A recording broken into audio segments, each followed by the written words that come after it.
Hey guys, welcome to the Let's Be Family podcast. We're Duke and Denise Lamastra. Hey family, how you doing?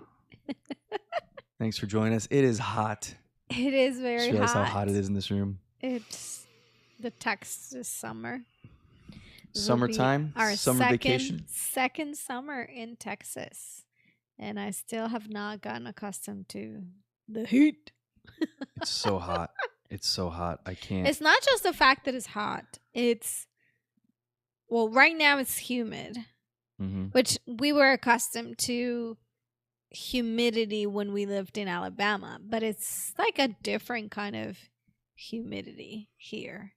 It's obnoxious, and our AC is it's crazy. It just doesn't do. And it's a doesn't different work. heat than Mexico, because we lived in Morelia, and Morelia can get pretty hot too, but it was more concrete hot. I don't know if that makes any sense to anybody or not, hot? Just but hot.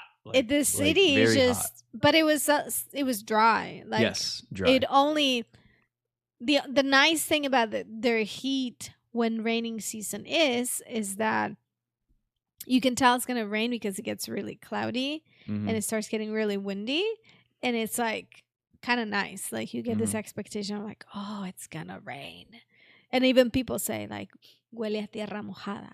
Like, right. That's what we'll say, which means, for those who don't speak Spanish, it smells like wet dirt. Like wet dirt. Which I realize Delicious. That it makes no sense in English, but it makes a lot of sense to I feel like my folk. That sentiment makes sense. It smells like wet dirt. I just don't think we'd say it that way. You know that smell right before it rains, right? Yeah. You know what that looks like. Maybe. What do you guys say in English? Smells like rain? I don't think I think we just say it smells like rain. Even though it's like not, yeah. Like, how do you smell like rain? It's water. Like, it's water, rain so doesn't it doesn't literally mean that it smells like the rain, like the actual drops of water. So then it makes more sense what we say in Spanish. It makes more sense because what we mean when we say it smells like rain, it means it smells like the way that it smells when it rains. Touche. You know what I'm saying? You get it, what I'm saying. America's better than Mexico. Anyway. Really? Oh, okay. We're not going to get into that discussion today or anytime Hey, soon. Speaking of which, that was a good segue because I had something on my mind. I wonder if I came across a list here of the world's 10 best cities. Huh. So the world's 10 best cities. So it's a list that Forbes put out earlier this year in 2024. Wait, where's Forbes at? Forbes. I know, the magazine. Is that an American publication? I'm assuming it is.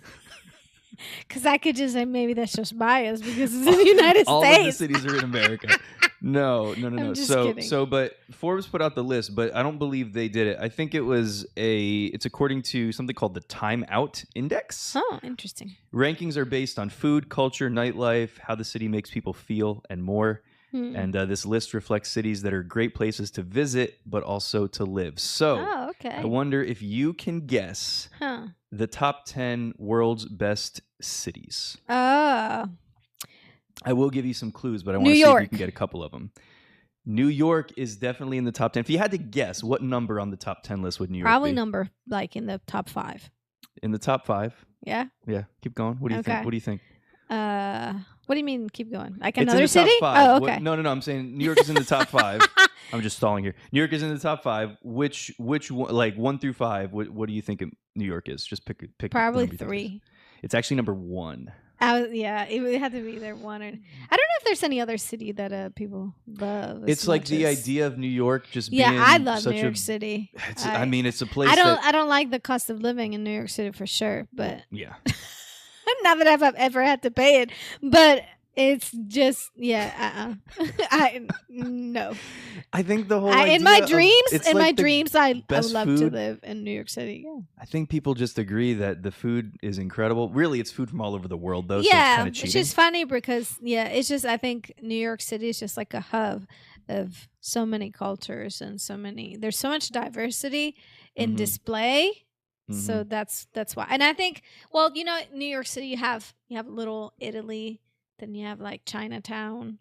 So those are places where like you can go and you kind of get to experience not just the food, but like the culture, because people from those cultures live around there. So I think that's what makes the city such a rich place. Yeah, and they also referenced how there is a lot of beauty there. If you think about Central Park and the bridges and different things, like it's a very good place to like sightsee. Architecture and stuff. Yeah. So there's a lot going. There's a lot going on there. But yeah, and New York City can get pretty hot too. That can get pretty hot too.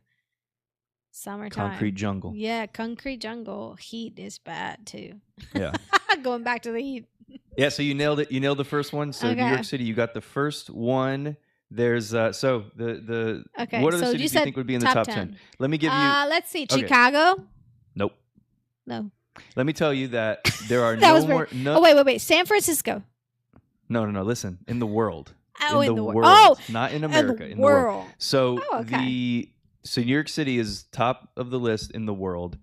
That is the only city from America listed, just to help you out. What? The rest, really? The rest of these cities are in not America. Do I know how to talk? The rest of these cities are not in America. Just somewhere around the world. Let me say, this list is pretty Europe heavy. Don't even give me no clues.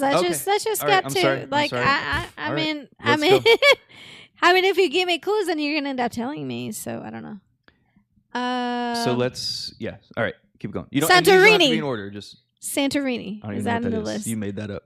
No, it is not. Are you serious? Well, it's definitely not on the list. So keep going. Okay.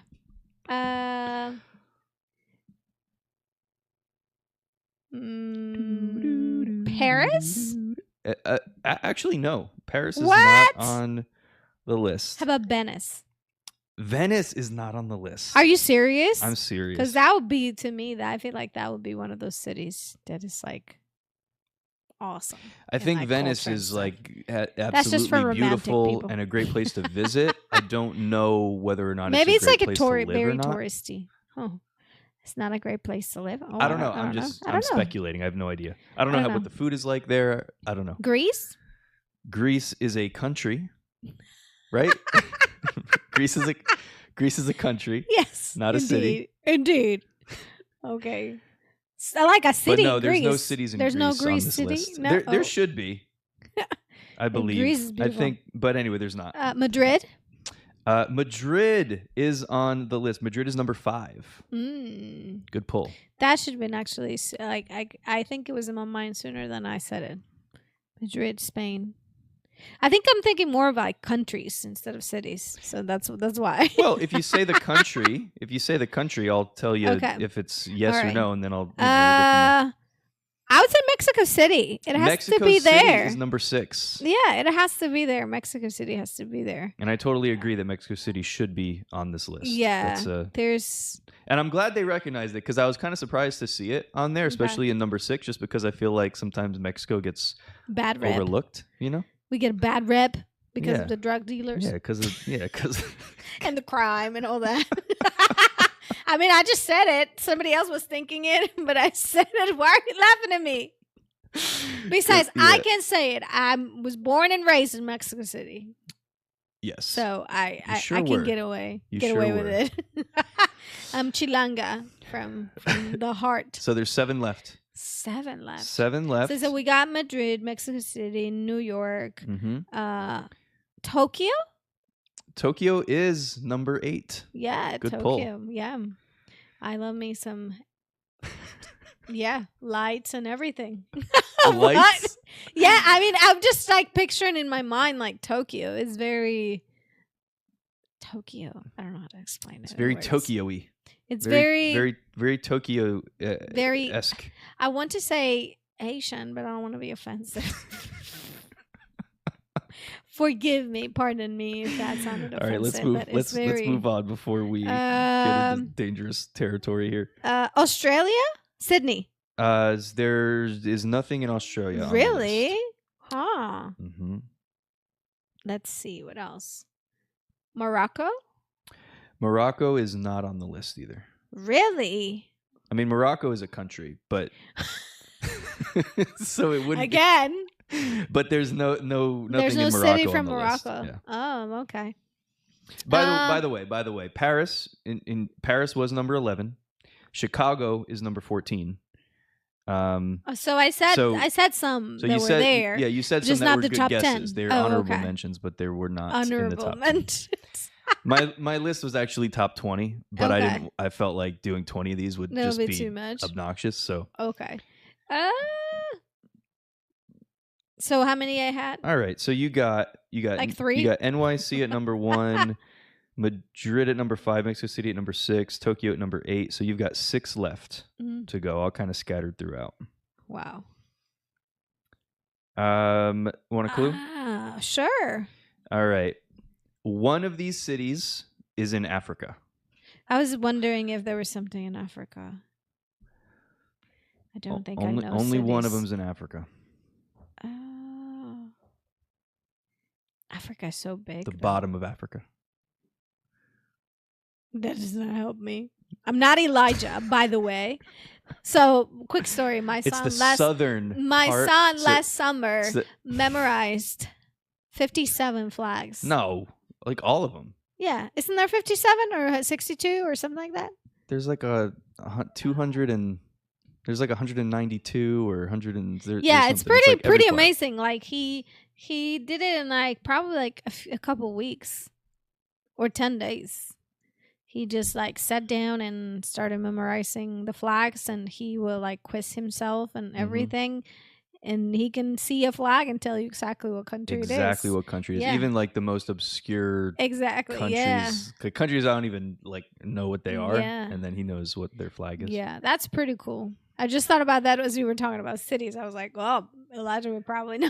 All right, let's focus here. Africa. The southern. But Africa's like a continent. Africa is a continent. You're right. Like, I don't listen to the words that are coming out of my mouth. Zimbabwe? Southern Africa.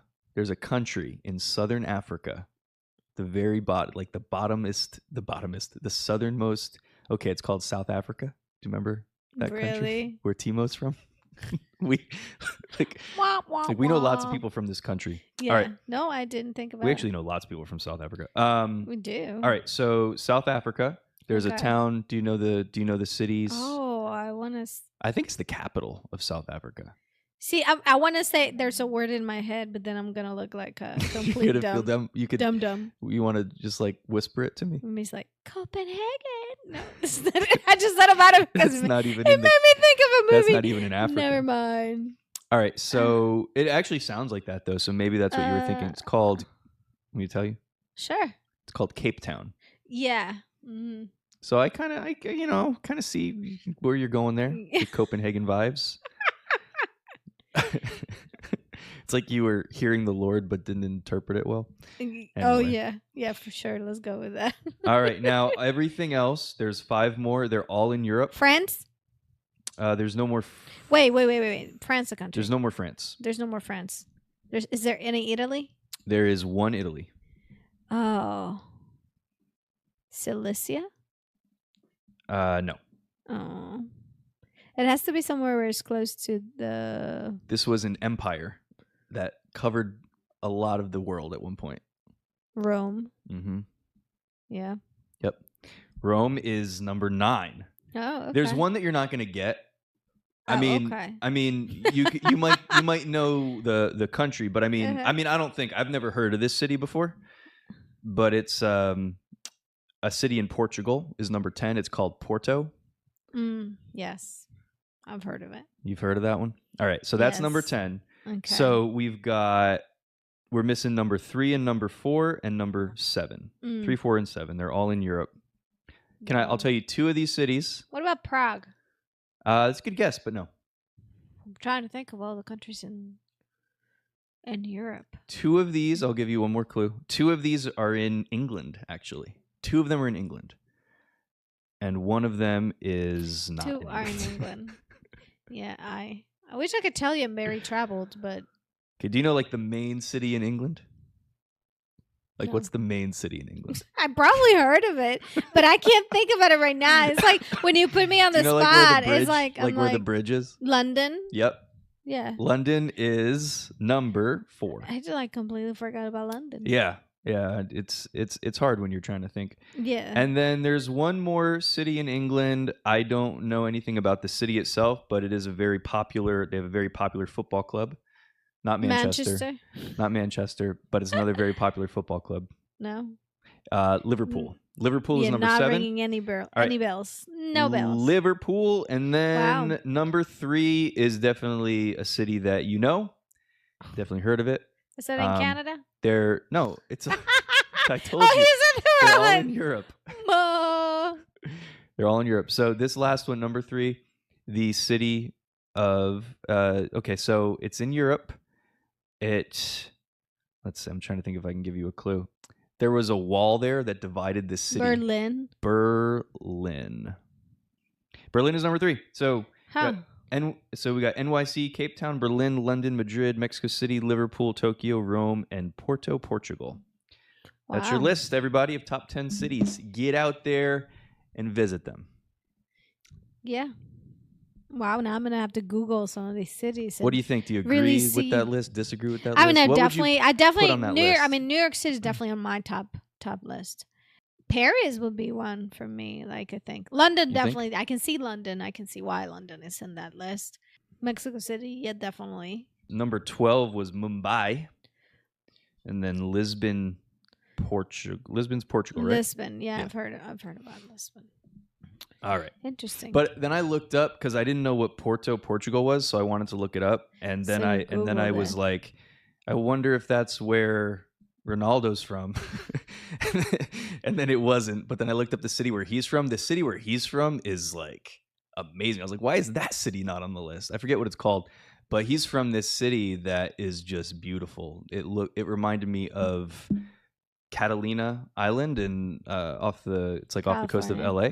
Nobody has cars and you just ride bikes and walk, and it's very small and there's I don't know what these things are called, these kind of cable things that go like a teleférico, something like that. I don't know the name of that in English. Yeah, I don't know why I can't think what it's called right now. But anyway, yeah, it kind of reminded me of that and just beautiful coastal city. But anyway, it didn't make the list. But when we moved to Morelia was like a little town. It wasn't a city. Mm-hmm. For us coming from the big city like Mexico City, Morelia was like a little town. But over the years, and I lived there for about a whole lot of years, over 10 years. Yeah, now it's a nice. Now it's very metropolitan. Not a big city, but it's very metropolitan. There's a lot of young people, a lot of infrastructure and stuff like that. Mm-hmm. So I think now the bigger cities are more like old cities, mm-hmm. if you can call them that. So I think a lot of things changed. So it's interesting. So what is your thought though? Since we're talking about, cities and stuff like that. Did you grow up always thinking that you were going to stay in the same place where you grew up? I probably thought that. I probably thought when I was a kid, growing up and teenager, I probably thought that I was gonna stay in Jersey because I loved New Jersey. I loved growing up in New Jersey. Obviously, I loved my friends and stuff like mm-hmm. that. I don't know if I ever thought about it a whole lot. Here's the thing. I remember growing up and I was a Christian, grew up in church and everything. And I always had this fear that God was going to call me to be a missionary in some foreign country and I was going to hate it. I swear. What? You were scared? I had this, it was a legit fear. I remember when I was in middle school age, uh-huh. I have these random memories of being just so afraid. And I totally just didn't understand that. I mean, even if God did call me, which eventually God did call me into missions, but that wasn't until I was in Bible college and after I had met you and then I had gone to visit Mexico and then it was God really put Mexico in my heart and that was something that I never expected. I never expected to have this love for Mexico. I never really expected to have a love for just different cultures. Not that I had a disdain for it or anything, but I just never I didn't know. I didn't really grow up with that. I didn't grow up with this knowing that I was going to be into missions and that sort of thing. And I definitely had this fear. I was a straight up fear that God was going to call me. And I loved God. And so the thing was, I was like, God, if God calls me to the mission field, I'm going to have to listen. I'm going to have to obey. Mm-hmm. And so it was this fear that I was going to get called to do. sacrifice. Yeah, I was gonna be called to do something, and my idea, like the thing I had in my head was like, if you're a missionary, that means like you know you have to live in poverty, and like I had this idea of like what it was.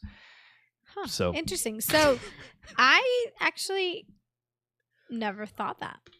So well, I don't think, I mean, I think it's probably normal not to think that. No. But I think so. The reason why I asked is because I just really wanted to experience the culture, like other cultures and other countries, and I really just wanted to be able to travel. Like that was something that was always in my heart, and I never really felt attached to a place.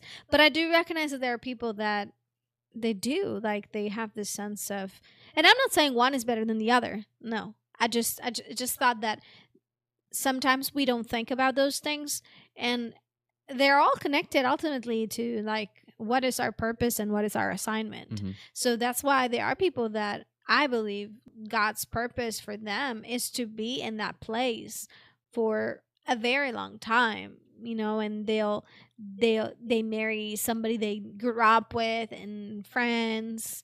You know, their kids go to like the school where they went to school, right? Just things like that. And I believe that there's also people that God has assigned to move around. When I see people like that, that have really deep roots in a particular town or city, they've been there for maybe a handful of generations. Yeah. And they're raising their kids there, and their kids are staying there, and it's like the family is you know close, and they can all see each other and get together regularly. When I see families like that, I get a little bit jealous because I see. I mean, we're so spread out. We've been spread out for years. I mean, now that we're in Texas, it's easier for us to see your parents and your brother from time to time because it's a direct flight at least, and you know Houston's a hub, so we're able to get on flights, or they're able to come here. Then I have family now that's in Dallas area, and so we've got more proximity now than we had for over a decade. Yeah, years ago. Yeah. But when I see people like that have that kind of family situation set up where they've kind of prioritized making sure that they're able to keep those close family connections, I do see that sometimes, and I'm like, oh man, like I'm kind of envious of that. But I know that it completely depends on the path that God has called you to be on and where he's called you to go. And, you know, right now we're kind of stationed here, but I know in the future we're going to, you know, probably have a lot more of a heavy like travel kind of schedule and that sort of thing with, you know, churches that we're going to be planting and stuff like that in different places. But yeah, I don't know. I just, when I see that, in other words, I love our lives. I love, you know, what God has called us to and what we're doing. But when I see kind of the other side of that, I do see, you know, a lot of benefit to that. Yeah. It's not what the norm is in general, but it really is what is the norm that God has set for your life. Yeah. And when you have that perspective, you actually have more freedom to grow in the place that you are. Like you said, you can so easily miss things, you know. Like I know when I was in school, there were times where I would be really homesick. Like I would really miss my home, like my friends and my parents and like things that I was accustomed to it. But at the same time, there was always this like and I know it's the Holy Spirit, you know, talking to me and like just kind of walking me through the understanding of like, don't worry about that. Don't get so caught in that you miss out where you are right now. When we talked about family can be, there's people that might not be related to you, but they become family over the years. You do life with them, and that is, there is very valuable. I know you had family close to you growing up in New Jersey. I didn't. Well, I didn't grow up in New Jersey. I grew up in Mexico, but my immediate family was in Mexico City while we were in Morelia. Like I really didn't have any cousins, any uncles. Your immediate family was in Morelia. Exactly. Like your mom, your mom, your dad, your my parents and my brother. But my extended family like no. And I think also I'm grateful for technology these days, because now, we have video calls and stuff like that. So that makes it a lot easier to stay in touch with people even when you're far away. Well, you were saying there about family and how God brings family into your life. This will probably have to be on our merch one day when we put merch out. Put this on a T-shirt. But Psalm 68:6 says that God takes the lonely and puts them in families. It's one of my favorite verses. I have a lot of favorite verses, but it's one of my favorite verses because that's what God does. Like the heart of God is family. Family is on God's heart, and how, wherever you find yourself in life, if you're in close proximity to your family, to your friends, or if he's got you on a path that's kind of taken you away from that for a season, he's going to be faithful to surround you with people. And it kind of brings me back to that fear that I had as a kid. It was really an irrational fear just because I didn't understand the nature of God to that extent when I was at that age. And I didn't realize that, well, if God calls me to this, then I can trust him with that, knowing that he's going to allow me to experience joy in whatever that is. And he's going to provide what I need in whatever the context of that is, because it's in his nature to do so. Yeah. And so like, I didn't need to be fearful. Even if God did call me to go to the ends of the earth to be a missionary, it would have been the thing that would have brought the most joy to me, because it would have been the thing that he created me for. Yeah. And I think it's nice to recognize those glimpses of who God is in our lives, like how he orchestrates things, because sometimes we could be so attached to an idea, so it's neat. It's neat to see how God develops things and how he brings things about in you. And I know for me, I would think, oh, I'm just different. I guess I'm just like weird. Like my friends would say like, you're so American, but I've never been to the States. I'm talking about when I was like 9 or 8, or I would say things, or I would think about things, and to some people it seemed like you're like a different, you're out of a different, sack of flour. I don't know. I'm trying. I know what it is in Spanish, but I'm like, different sack of flour. Well, in Spanish we say harina de otro costal. It means like you're made out of a different batch. It's a different batch. By the way, one of the best things about Spanish, particularly Mexican Spanish, is how everything's related about to food. Yes, we get it. Yes, it's amazing. Your analogies are delicious. They're all about delicioso. Anyway. Also, I just noticed. Oh, I mean, you just did it, and it made me realize that I'm pretty sure when you say numbers, like usually if I'm going to say two numbers, like I would have said I was 8 or 9, but I think you usually start with the higher number than the lower one. Not that I'm not saying I'm better. I'm saying I think I wonder, is that a thing that's in the Spanish language, or is that just something that you do? So like, because like I would say I was either 8 or 9. You said I was either 9 or 8 at the time, but I noticed that you do that. Like I notice you do that a lot with numbers. Like you'll start with the higher number and then go lower. And it's just something that I could never do that. Yeah. Like I could do it by accident, but I could never do that because it's my mathematician in my brain. I always go for the higher number. It has to be like listed from highest to lowest, I guess. I don't know. Yeah. Anyway. Okay. So I'm the opposite. I have to go sequentially. Yeah. And you start with the highest and go lowest. Okay. All right. Go big or go home. That's why this works. That's why this relationship works. Complement each other. We complete each other. Yep. Cool beans. By the way, let me say on that note that I've been podcasting on my own, quote unquote, for like 5 years. Obviously with guests and stuff like that. Not completely on my own, but as far as no co-host. And I love the fact that we are doing this together. Yeah. And I'm already like enjoying it so much. I don't know if the listeners are enjoying it or not. I hope our peeps are enjoying it too. Yeah. Yeah. So we went from the heat to the cities. Oh, so let me ask you this. You had something else? What are we're just talking here. What are, let's just say, the top three cities that you have not been to in the world that you'd like to go to? That I'd like to go to. I definitely would love to go to Sydney in Australia. I would like to. I think I would definitely like to go to London for sure. I actually would like to go to Germany. I don't have a specific place in Germany. I just really would like to go to Germany. I really would like to go to Prague.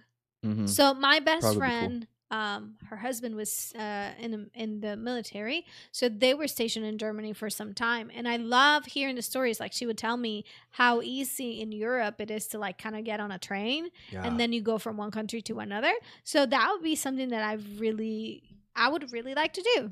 Yes. Yeah, and I think I would like to do it with my kids, honestly. That would be really cool. Yeah. So what were your three? So I would like to go to Prague, London, and Sydney. Prague, London, and Sydney. Very cool. Yeah. What are your three? Well, I would have said Sydney, but I'll just come with you on your trip. On my trip. So I can pick three more. I would do for sure probably Rome. Definitely somewhere in Italy, but probably Rome. I feel like my backup will be Venice. So I always love Venice. I just love the architecture of Venice and just the idea of like the gondolas and all that. But I don't know if it's as romantic or as idealist as it was before. So yeah. No, when you say in Italy, I think it'd still be that's awesome. Another city then. Yeah, I feel like you go to Italy, you're gonna go to more than one city. Right. But I would probably pick Rome if I had to pick one. Trying to decide if I want to go to like something tropical or somewhere. You know what I would do? Here's what I would legitimately do. You would go to Hawaii. I was thinking I was trying to decide that if I should choose like Maui or Honolulu or something. But But now I'm thinking that I would choose somewhere, and I don't know what the city would be, to be honest with you, but somewhere in like the Swiss Alps, somewhere where they've got like the greatest snowboarding. Yeah, somewhere where I can do that. Yeah, you are a snowboarder, so I can see that. Yeah, I would do that. I'm more of like, give me the ocean, give me the heat. Yeah, probably take 2 out of the 3 the would be mountains that. And stuff like that. I've never been snowboarding. I've done sledding when we were sledding in school. Is amazing. when I was in school up in New York State, because when you say New York, I recognize a lot of people say, "Oh, New York City." No, New York State, near Buffalo. How about our senior trip at Elam when we drove from Rochester to the Poconos? Yeah. Which is probably a 3.5 to 4 hour drive. And it took over 10 hours because we were driving straight through a blizzard. Yeah. And then me and Costa, after we arrived at like, I don't even know, midnight, midnight, me and Costa Dare went back out and started rescuing people that they were getting close. Stuck, yeah. And the bad thing was the closer we were getting, the worse it was getting because we were going into the storm. Yeah. You know? And so we were out like rescuing people, digging people out of the snow. Till like 6 a.m. probably. Dude, that night. So here's the thing. I think about this sometimes. I was just thinking about this recently. I'm pretty sure, and I would have to I haven't talked to Costa in a little while. I'm going to have to reach out to him and ask him what he thinks. Because I think we legit had an angelic encounter that night. Oh, really? Oh, I can believe it. So me and Costa, and I'm driving I had a Mazda Tribute at the time, right? So I'm driving this Mazda Tribute, which is an SUV. It's a small kind of crossover SUV. I believe it did have 4-wheel drive, so that was helpful. Yeah. But me and Costa driving around out there trying to find people. It's 2:30, 3 o'clock in the morning. We are trying to make it up this hill. I mean, it's a road. Yeah. We're on the road, but it's a hill, and it's a steep hill. and it is fully covered in, I mean, we're talking like at least a foot of snow. I mean, it's insane snow on this road. And it's literally like 2 o'clock, 3 o'clock in the morning. There's nothing around. And we get stuck going like halfway up this hill. We're just stuck. And the crazy thing is, every time I would try to move the car would just start fishtailing, and it was just going closer and closer to like where we literally got within inches of this guardrail on the side. And I was terrified of, like, you know, I didn't want to like mess up the car. I didn't want to, like, I was trying not to break the car. And trying not to, but we were literally stuck. Like, we did not know what to do, because anytime we tried to do anything with the car, it was just going closer to it was just going into the guardrail. We couldn't get the car to go the other direction. It was so steep that trying to like dig it out and do anything, it was just insane. So we literally just stopped, and we had the tailgate open, and we were sitting there like, what are we doing? Like, we were literally just laughing at how ridiculous the situation was. We were trying to decide, because we could see there were some houses in the distance, and we were thinking like, man, do we just go to somebody's house and knock on the door and see if we can make a phone call? We didn't have cell phones. Like, this wasn't, you know what I'm saying? I mean, I probably did have a cell phone, but for whatever reason, I couldn't. But they probably were dead or something, because you guys were out for a very long time. I definitely had a cell phone at that point in my life, but for some reason, we couldn't do anything. We couldn't call anybody. I don't know if the phones were dead or if we didn't have them with us or what. But so we were trying to think. We're like, it's like 3 a.m. Like, we're gonna knock on somebody's door. We're in, you know, like a place where it's kind of middle of nowhere. Like, people aren't expecting you to show up and knock on their door. Hey, buddy, can I have a cup of sugar? Like at 3 a.m, you know what I'm saying? And so we sat there. We were probably there for 15, 20 minutes. We were like, all right, God, we just need you to help us with this, because like, I'm out of answers. I don't know what to do. We can't get up this hill. We can't even go down the hill to try to get speed to go back up, because any attempt to go down the hill is just pushing us into this guardrail. And so we just didn't know what to do.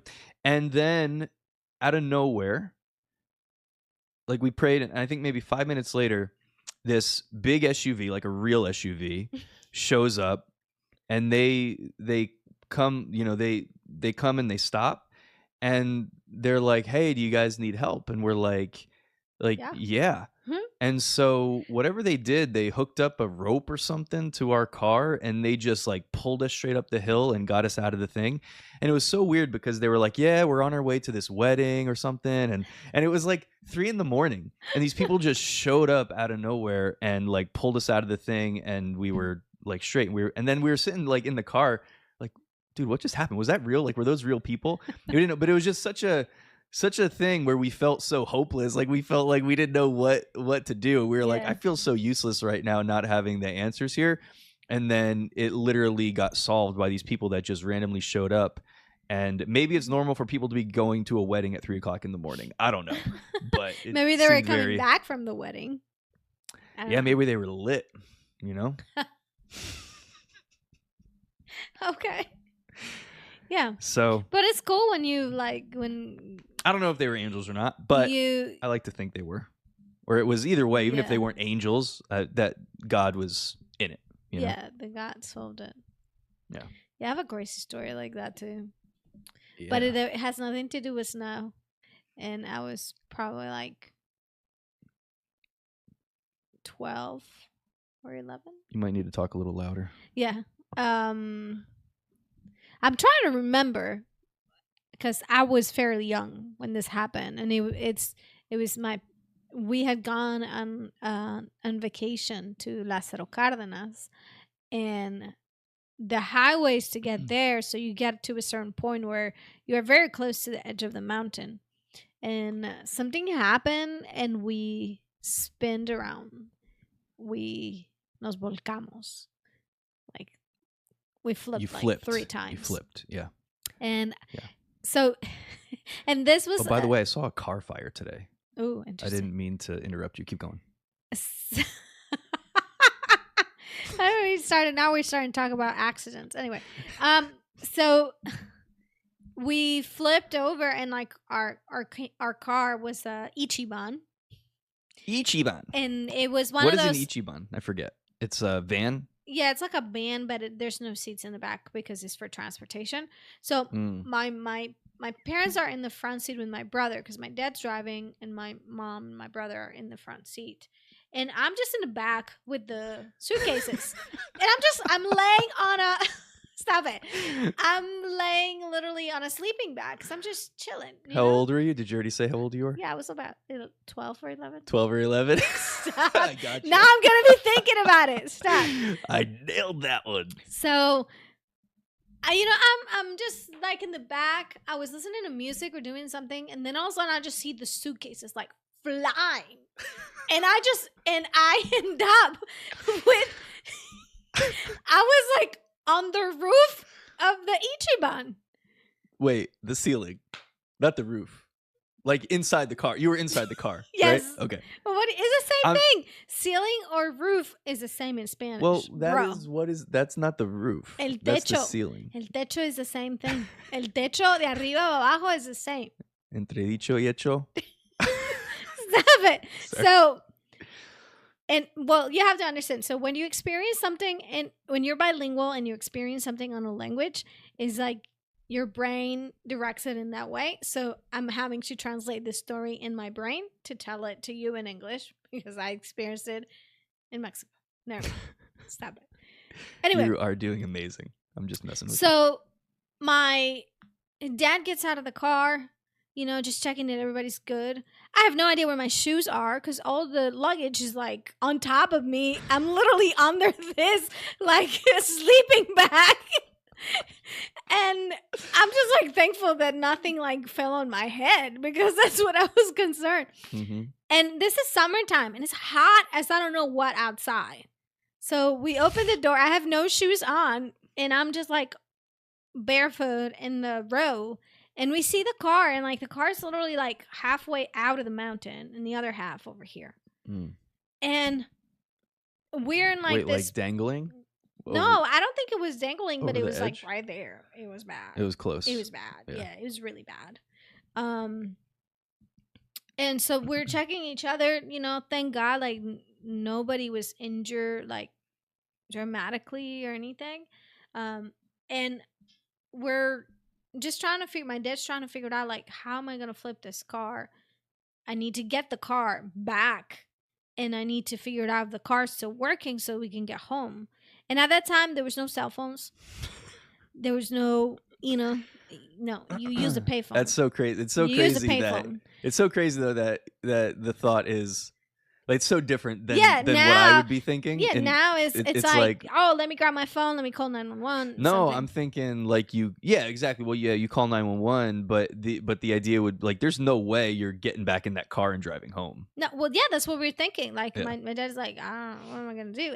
And in his mind, I know he's thinking like he's a grown adult. Like my brother was probably like 14 or so. It's like. My children ain't gonna help me to flip this car back. I mean, we could try, but seriously, like, and there was no traffic. Like, there was no other cars driving by at some point. And then there were cars driving by. Nobody would stop. I was getting so mad at that. I was so mad. Like, you see us on the side of the road and you see the car's condition and nobody's stopping. Then out of nowhere. Before you get to the out of nowhere, first of all, it's insane that you guys are like you flipped multiple times. Yes. The car lands on the roof. You're covered in luggage. And everybody just gets out of the car with no injuries. Yes. And then your dad is sitting there thinking about how he can flip the car back over and drive home. That's amazing to me. Anyway, keep going. So out of nowhere. This truck, it's like a construction truck. Like one of those trucks that have like dirt in the back.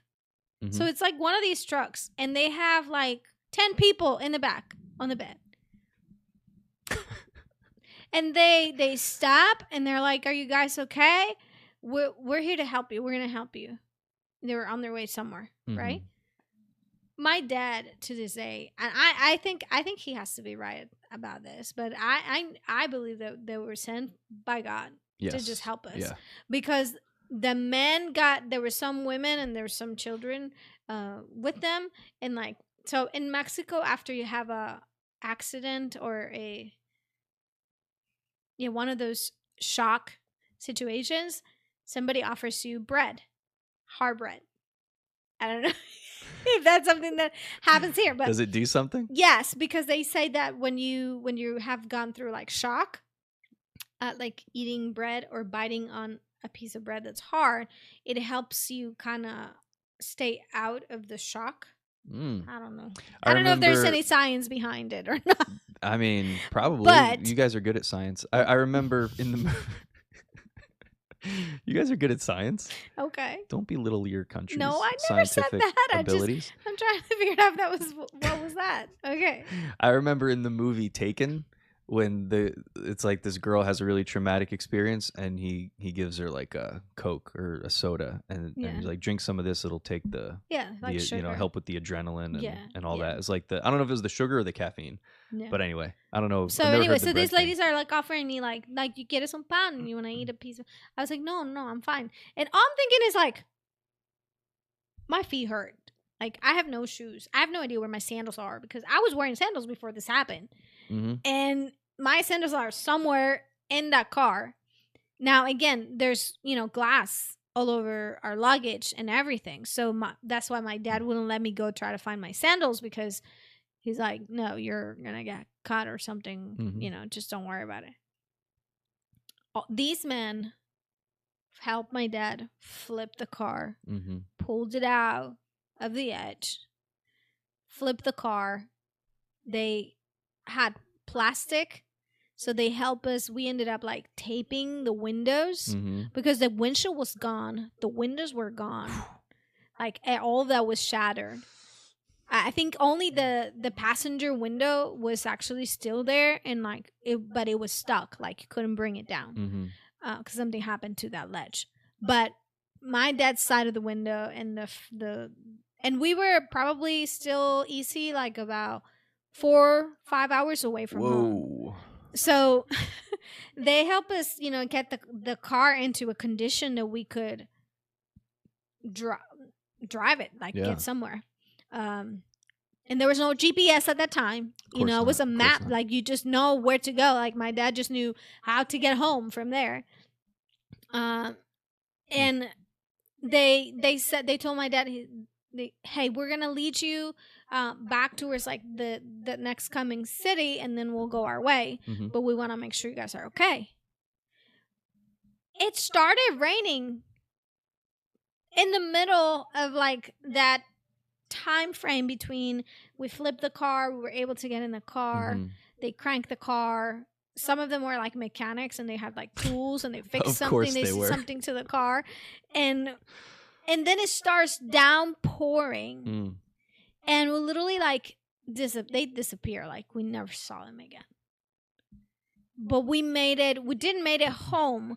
We ended up getting closer to Uruapan, which is like a closer city from Morelia, and we ended up staying at at a hotel, like a Motel 6 or whatever, just because it was raining so hard, so we couldn't keep on driving home. Yeah. But again, I mean, talk about divine intervention and like divine care. Not just the fact that we were all perfectly fine afterwards and there was no injury, no nothing. And my dad was able to drive. I just remember my dad wearing like 2 hoodies and a hat and my mom like wiping his face like with a towel because it was raining so hard and all we had was plastic. So it was crazy. That's unreal. Talk about adventure. That's unreal. Your story was way better than mine. Stop it. That was not the point. You made me think about it when you said we definitely know they were God sent. Yeah, like we knew we were God sent. We never saw them again. We had no idea, like, because that was the only car that stopped. Nobody else would have stopped. Yeah. It's so crazy. It's crazy. Ooh. I'm glad you guys made it. Yeah. Glad you survived. Yeah, I'm here. I mean, I know like everybody listening has had experiences like that, where, well, not like that per se. That's unreal.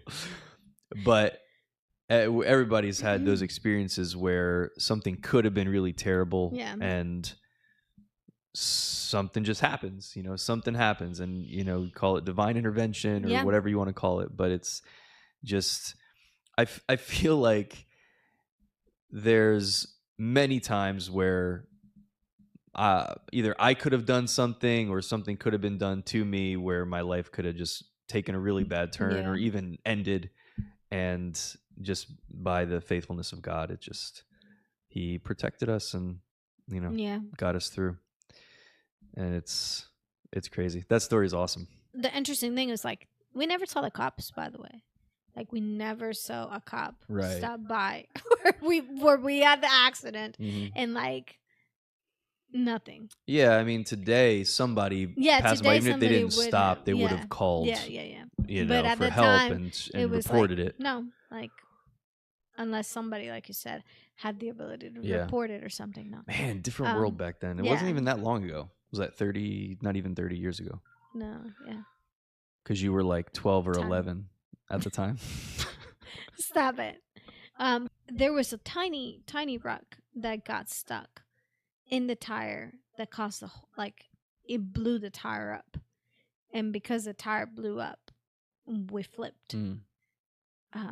So sometimes it's like a series of events that lead on to something, and it just, to me, I know for a fact that we had people covering us because people knew that we were going on vacation. And again, when you have family and you have part of a community, you have people that are constantly covering you with prayer.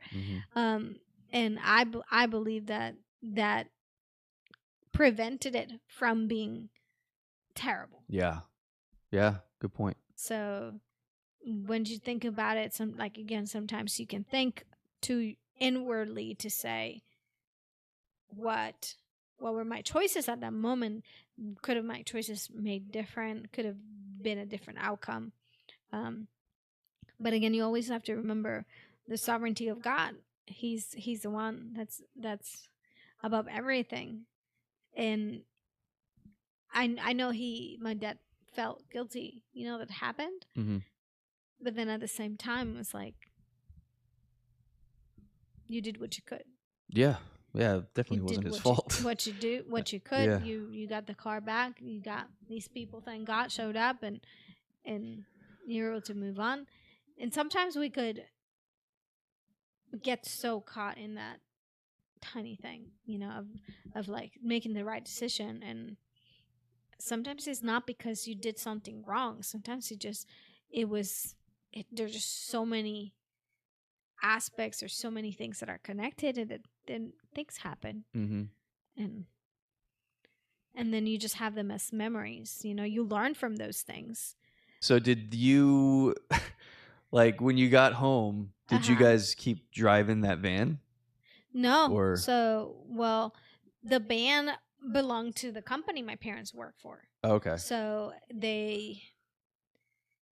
I know that my parents were really stressed out because they had to pay for some of the damages because it's a company car.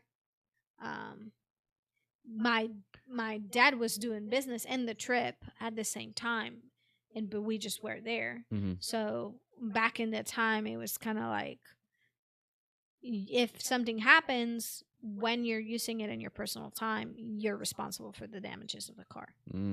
So that was very stressful financially to have to, because the car was totaled. I mean, we made it home, but then that was it. Like, it stopped working. Yeah. So there was no repairing it. Wow. But I mean, the company had insurance on it, so they were able to use that insurance. But my parents had to pay some of the damages and stuff. So it's That's messed up. It is what it is, right? It is what it is. Yeah. Did that mess you up? Were you like afraid to drive after that, or were you? Well, I wasn't okay? Driving. I was too No. I don't mean you driving, but I mean, I know sometimes people have an accident. I was nervous. I was nervous of getting in the car. Yeah, like with friends or stuff like that. Yeah. But I mean, I grew up walking a lot, Yeah. In Morelia, so I was always used You to. took your life into your hands all the time. Yeah, I just walking across the street. Yeah, I was always used to walking long distances. Sometimes I would purposely avoid the transportation because I just liked walking. I will like kilometers and kilometers. Mm-hmm. I tell my kids how I would walk from one place to another, and then they're like, I mean, you guys mainly had like dirt roads and donkeys, right? Oh, stop it! No, not like that.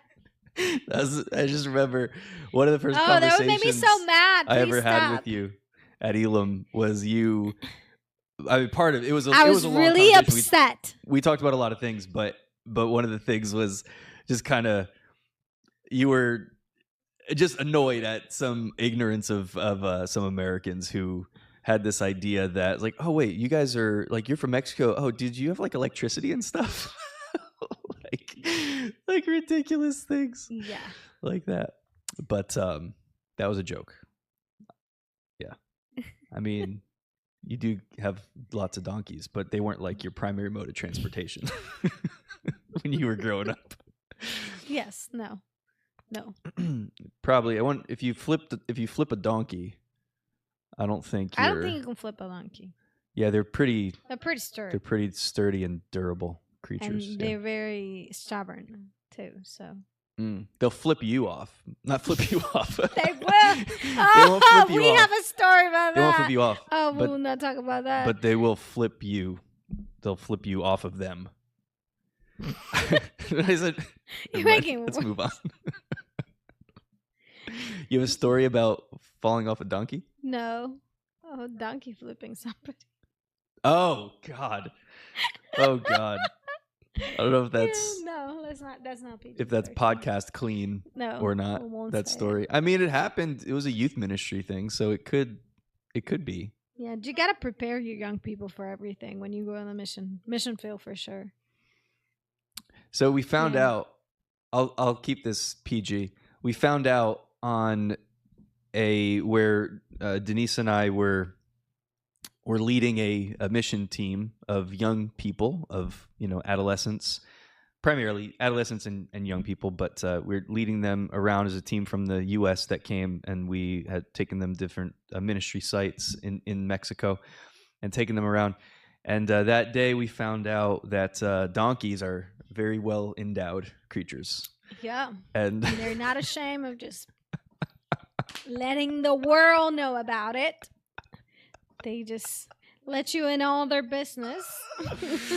And they don't care chasing you down with it either. You're just trying to figure it out what's happening. Where am I going? It was interesting. Yeah. Yeah, that whole trip, that whole thing, I mean, that was an experience too. With the car trouble we had on that trip, as well. I think it was probably that same day. Yeah, the bus stopped working. Yeah, the bus what is that? The bridge. Yeah, the middle of a bridge. Very, very long, flat narrow bridge over the water. Yeah, and it's another one of those situations where it's like this just feels like there's like, what do you even do? Like, how do we get out of this? And it just felt so dangerous, being on this very, narrow 2 lanes, I guess, but not much of a shoulder or any shoulder. Yeah. And extremely narrow, pulled over into one of the lanes, and then it's getting dark outside. It gets dark. The lights are not working on the thing because the whole thing, I mean, whether it was the alternator, whatever it was on this vehicle that just completely died. And now we've got, kids with cell phones holding them like up at the window just so that hopefully the cars that are flying across this bridge, I mean, 70, 80 mile an hour, across this bridge, that hopefully they see us in time to move over and switch lanes. And I don't even remember how we got out. Like, I don't remember how it started working, if it got fixed, or if did someone come pick us up and I don't remember what happened. I don't remember how we got out of it.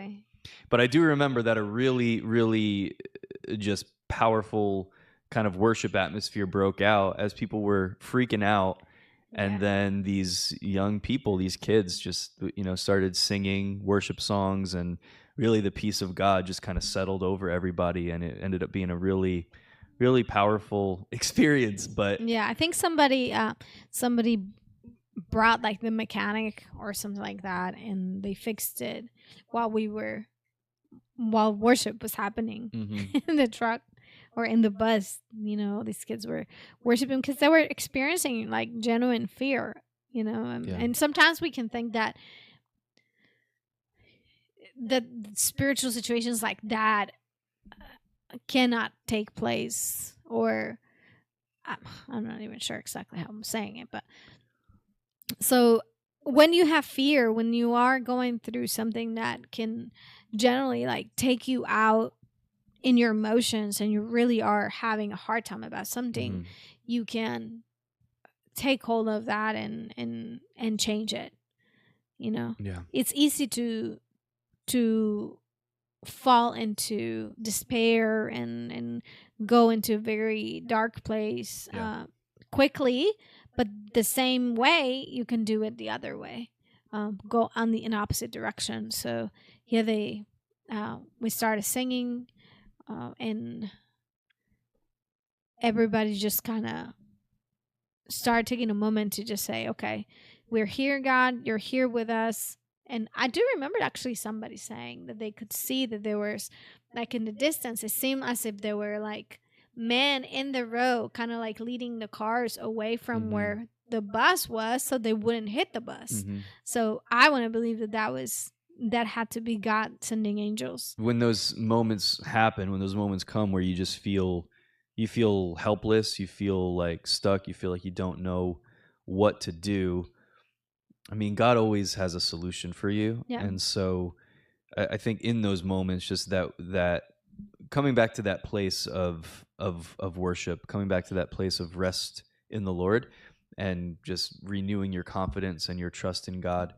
And, it doesn't have to look like singing a song necessarily, but you might not even have time for that. But it's that quieting down of your heart to say, okay, God, like, let me take a couple of deep breaths and let me remember that you're faithful. Let me remember that you've got me, that I'm not in this alone. Because I'm just thinking back now, my brain is kind of remembering all these times where I've been in situations similar to that one, and it's literally just like, I don't know what to do. Like, I don't know, like, I want to do something, but I don't know what to do. And I just feel absolutely helpless. And being in that place where you feel helpless, you tend to get frantic, and then you tend to do things that don't make sense, or that are do things that are not going to help make the situation better. And maybe they're going to make it worse. So it's like that, coming back to that place of just, I got to make sure that my confidence is in you, God. And let me, when you're backed up against the wall in one of those situations where you don't know what to do, it's, give it to him and let him lead you out of it. Let him lead you through it. You do have a guidance. You do have somebody who knows it all that can help. So yeah, good stuff. Cool beans. Good place to wrap up. Yeah, I think so. It was a hot episode. Yeah. We talked about a few fun things and a few serious things, and I don't know if you have a story and you've ever experienced anything like that. Just share it with us. Send us your 3 cities. What would be the cities that you would like to live in, or did you think we'll make that list? Or were you surprised? I don't know about those. The top 10. 10. Yeah. Please help us out with a review or a subscribe. Leave us a comment. What do you call it? Not a review. I mean, a review is one of the things, but a rating. Yeah, because if you're on Spotify lets you do the rating or a review, depending on where you're watching, listening. So appreciate you guys so much for that. Yeah. All right. See you on the next one. Bye, everybody.